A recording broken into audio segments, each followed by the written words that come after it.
Bonjour les amis, rebonjour. Ben on est déjà 7h22 du soir, donc chez vous c'est la nuit. Bon ben écoutez, je pense avoir bien travaillé.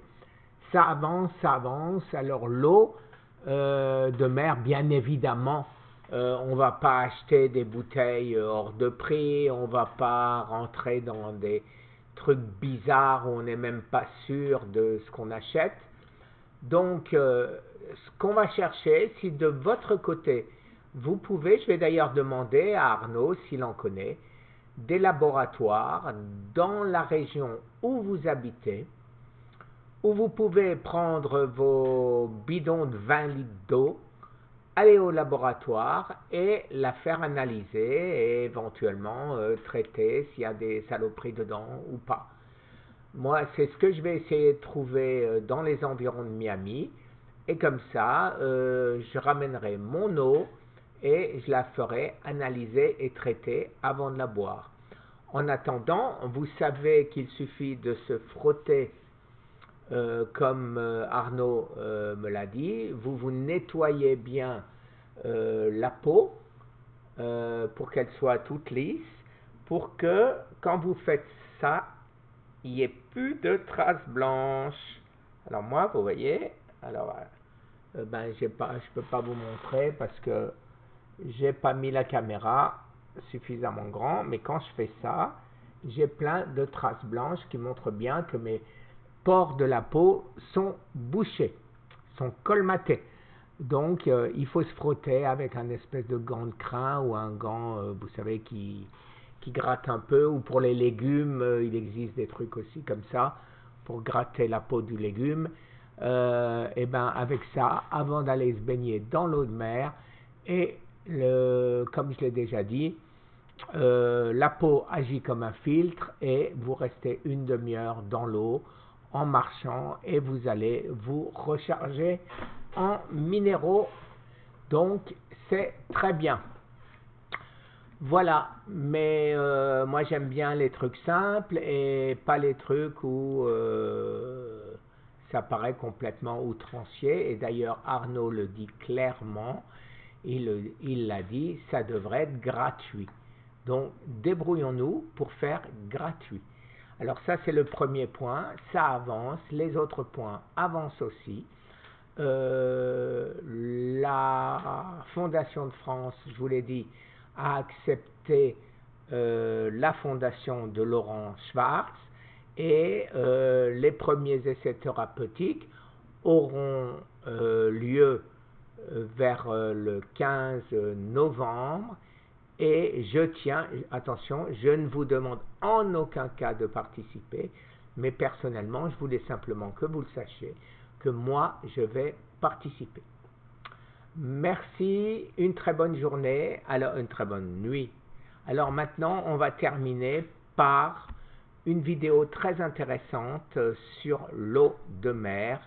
Des scientifiques nous parlent de Quinton.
Et les travaux initiaux de Quinton qui a montré la similitude physiologique et chimique entre l'eau de mer portée à l'isotonie et le plasma sanguin on peut comprendre qu'avec l'apport du quinton, on apporte en fait tous les nutriments au plasma sanguin. L'eau de mer, portée à l'isotonie, en fait contient presque tous les éléments de la table de Mendeleïev, rendus assimilables non seulement par le phytoplancton, qui fixe les sels minéraux, mais dont s'alimente le zooplancton, qui les rend bio-assimilables à l'organisme.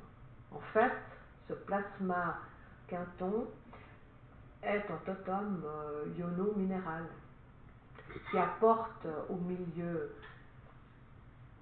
extracellulaire, qui est toujours en échange avec le milieu intracellulaire de nos cellules, tout l'apport de nutriments, presque une panacée de remèdes universels. Avec les études actuelles, avec la technologie actuelle, on montre en fait que les 92 éléments de la table de Mendeleïev se trouvent dans ce milieu interne, qui se compose du plasma sanguin, qui se compose également de la lymphe, et puis aussi du milieu extracellulaire des différents organes du corps.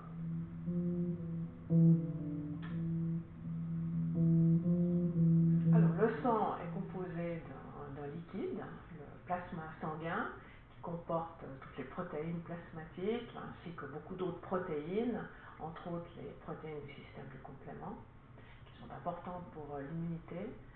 Et dans ce plasma sanguin, appelé milieu vital par René Quinton, se trouvent des éléments figurés du sang, qui sont des globules rouges, ou érythrocytes, des globules blancs, leucocytes, et les plaquettes, ou thrombocytes. Nos expériences ont montré, donc ont surtout visualisé l'activité propre de certains globules blancs. Les globules rouges ont sait leur fonction, dans l'oxygénation des tissus. Pour les thrombocytes, on sait l'importance des plaquettes, thrombocytes, dans la coagulation du sang. Et puis en ce qui concerne les globules blancs, les leucocytes, eh bien, on sait l'implication qu'ils ont dans l'immunité et surtout de la protection contre les envahisseurs, agents pathogènes de toutes sortes qui peuvent attaquer l'organisme. Et parmi ces globules blancs, nous savons actuellement qu'il y a plusieurs types. Donc il y a toute une gamme. Le bas de la gamme, je dirais les kamikazes, qui sont les granulocytes, comme le nom leur indique, donc qui ont des grosses granulations, soit neutrophiles, que l'on appelle aussi polynucléaires, soit éosinophiles, soit basophiles. Alors pourquoi kamikazes? Parce qu'ils attaquent l'agresseur au prix de leur vie. En fait, une fois qu'ils ont attaqué les agents pathogènes, par phagocytose, ils sont détruits puisque la synthèse de leur propre granulation n'est pas renouvelée. En haut de la gamme un peu plus subtile, nous trouvons les monocytes sanguins, que l'on appelle macrophages dans les tissus, qui sont les croque-morts en fait de l'immunité, qui nous débarrassent des vieilles cellules en fin de vie ou les cellules mal formées pendant l'hématopoïèse, et qui présentent aussi en fait certains agents aux lymphocytes, donc les lymphocytes qui sont encore plus subtils. Et parmi les lymphocytes, on distingue les lymphocytes B, concernant l'immunité humorale, qui vont donner donc des anticorps, les lymphocytes T, pour l'immunité cellulaire, encore plus subtile parce qu'ils gardent la mémoire de ce qui nous a attaqués. Cette immunité donc cellulaire ou humorale est très importante actuellement dans tout ce qui concerne les greffes d'organes ou les transplantations de moelle osseuse.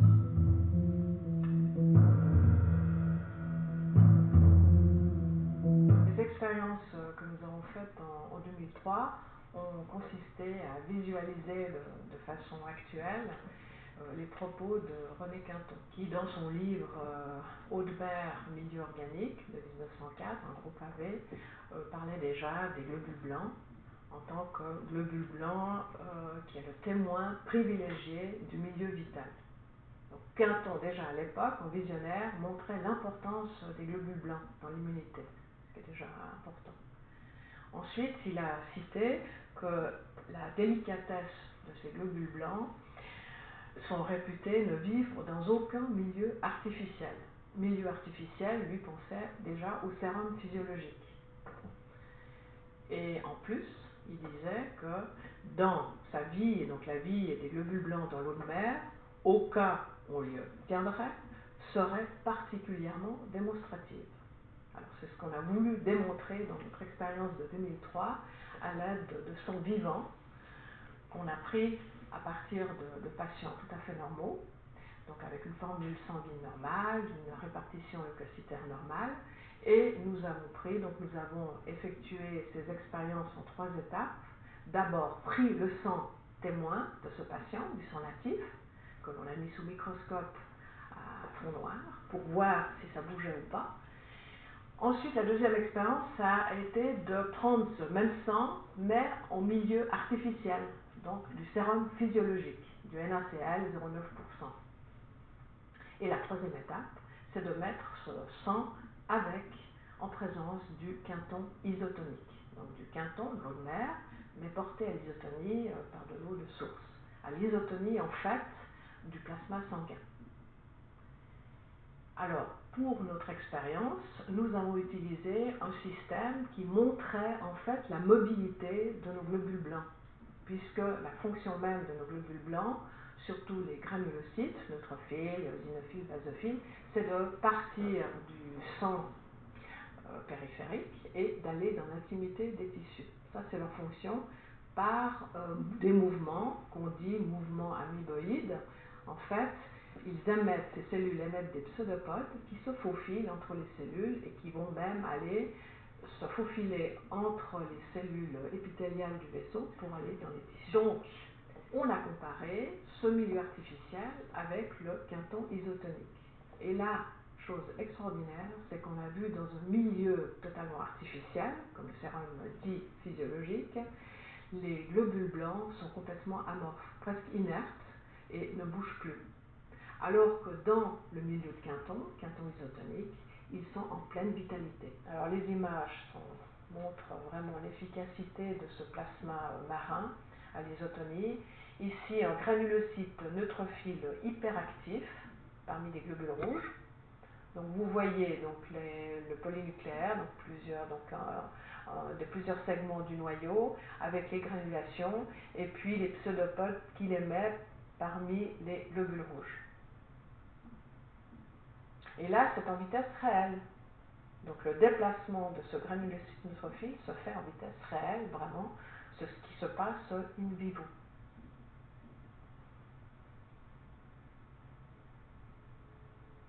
Alors non seulement nous avons montré le mouvement des granulocytes, essentiellement des neutrophiles, puisqu'ils sont en grande quantité dans la formule sanguine, mais aussi des éosinophiles et des lymphocytes. Alors les lymphocytes n'ont pas des mouvements amoeboïdes, mais ils créent des contacts avec les cellules avoisinantes.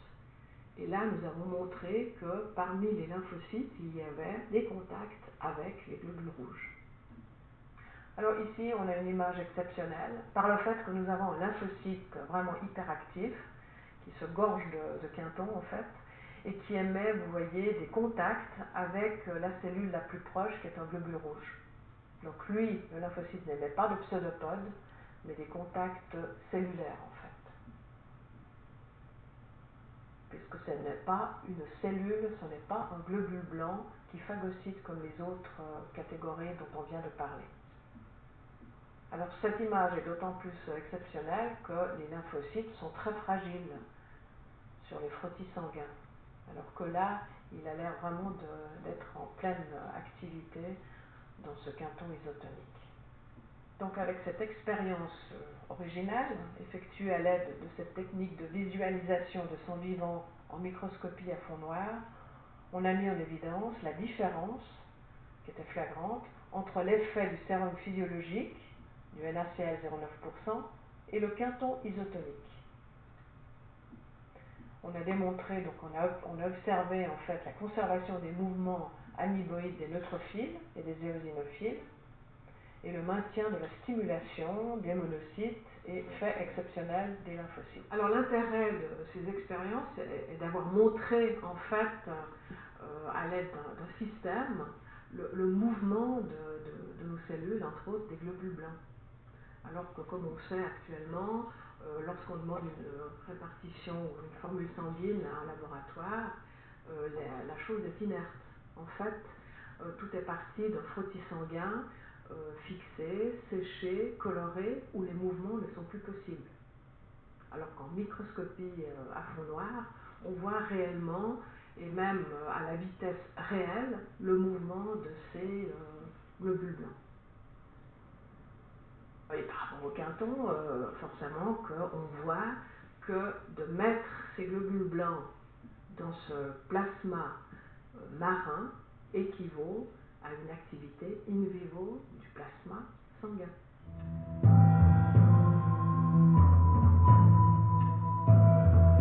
On peut comprendre que l'apport de quinton isotonique favorise une meilleure formation de nos tissus, de nos cellules. Déjà, bon, puisque en tant qu'hématologue, je pense à l'hématopoïèse dans sa globalité, donc la formation des différents éléments figurés du sang.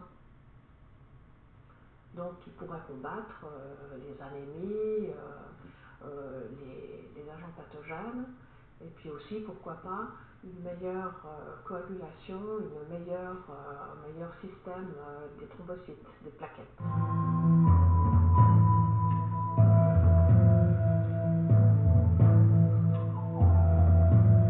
Moi, je vois une application de ce quinton isotonique, sous forme même buvable, hein, puisqu'il est commercialisé en tant que tel, comme apport minéral, comme apport de fer, par exemple pour les autotransfusions. Donc une autotransfusion, c'est quoi? C'est une réserve que le patient fait avec son propre sang, de plusieurs poches de sang, mais il a un laps de temps bien défini, puisque le concentré érythrocytaire, la poche de sang, n'est valable que 42 jours.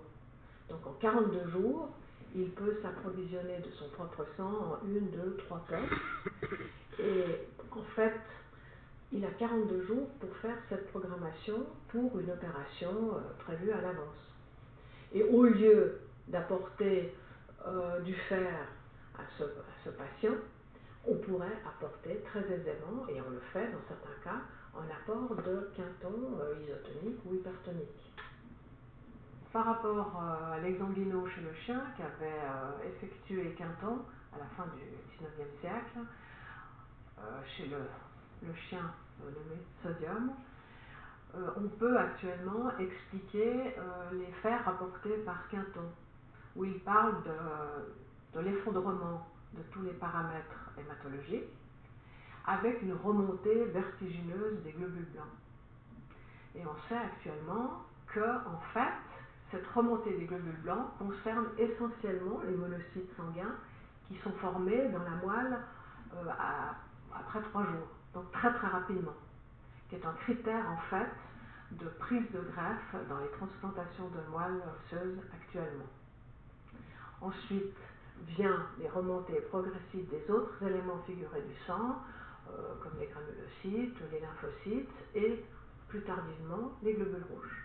Ce qui m'a interpellée également dans les travaux de Quinton, c'est d'avoir transfusé ce chien avec du plasma marin tempéré, presque à température du corps, ce que l'on fait actuellement lors des transfusions sanguines. Et ça, il avait déjà eu l'idée, pour ne pas créer une hypothermie à la transfusion. Ça, c'est assez génial.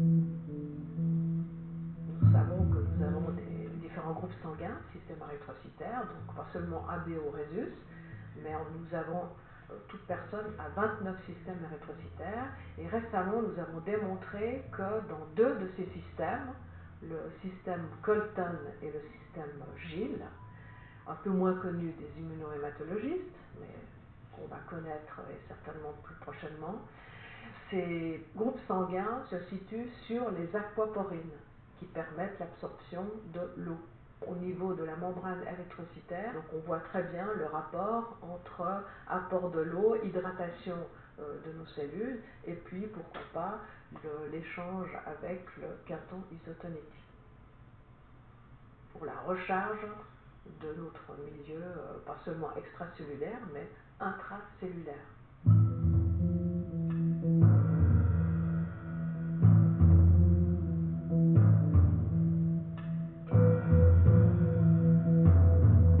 Les recherches complémentaires seraient, à mon avis, de montrer la présence éventuellement d'autres protéines et d'autres vitamines, puisque l'on sait qu'on a dénombré dans l'eau de mer de la vitamine B, du complexe B, en tout cas du B1 et de la B12, la vitamine B12. Donc ce qui serait bien, c'est d'approfondir ces études et de voir les autres vitamines, si elles sont présentes, et également dans quelle proportion, et aussi les autres éléments comme par exemple les acides nucléiques, de voir l'importance de ces brins d'ADN qui pourraient apporter comme soutien aussi à l'organisme. Puisqu'on sait actuellement que tout ce qui est biologie moléculaire, tout ce qui est nucléaire est très en vogue dans la médecine et les technologies actuelles.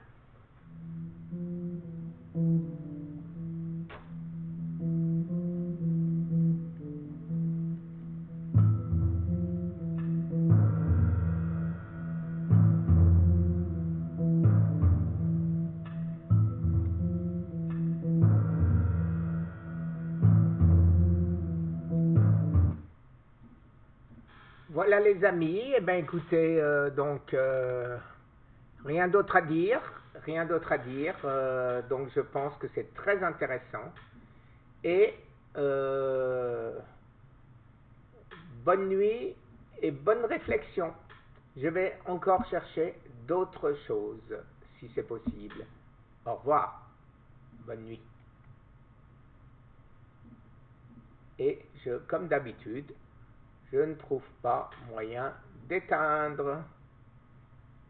Alors je vais aller là, je fais ça, et maintenant je vais pouvoir, non, j'y arrive pas.